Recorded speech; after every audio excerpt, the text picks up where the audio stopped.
Hello, I'm Wanderer001 and this will be how to pair a new Roku remote to an existing Roku device that you may have.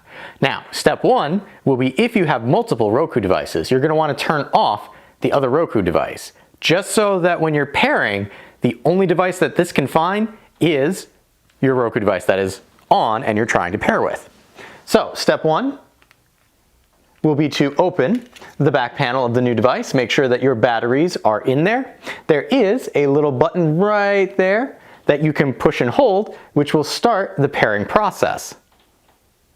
You'll notice that it is blinking, indicating that the Roku remote is now in the pairing process. Now, this is the tricky part. You will have to use the old Roku remote or the Roku app to navigate yourself to Settings, Remotes and Devices, and pair a new remote. Clicking on that, since we have this one already in pairing mode, it is searching for this device now. Notice it says pairing, so it's on step 2 of 2. And we'll just wait for a moment as it pairs this new device. And there we go, remote control is now paired. So if we were to take our new remote and select home, we can see that now this new remote controls our Roku device. The second step is if you have a remote, which this one can, control the TV volume and power settings. So for this, we're going to come up to Settings, we're going to go back to Remote and Devices, and we're going to scroll down to Remote. Notice there are two.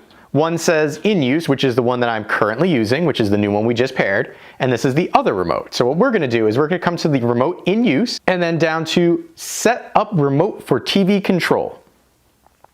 We're going to select this by hitting OK. It's asking us if we hear music. In my case, I can hear it, but I'm using the lapel mic, so you probably can't. We're going to hit OK. Yes, music is playing. Remember to point your Roku remote at the TV, which I currently am. Has the music stopped playing? Yes or no? In my case, it has not. So I'm going to say no. This time it has. So all we're going to do is select yes. And now we can control the volume of our TV using our Roku remote. And the nifty thing is, and the reason I'm changing this remote for the other one that I had is because this one has the ability to mute things, which has been extraordinarily helpful if you have ad-supported channels on your remote on your Roku and you don't want to have to listen through the ad breaks. So this has been 1, how to pair a new remote to your Roku device, and 2, how to pair that remote to your television set. I have been Wanderer001. If you have any questions or comments, please feel free to leave them in the area below. And as always, thanks for watching.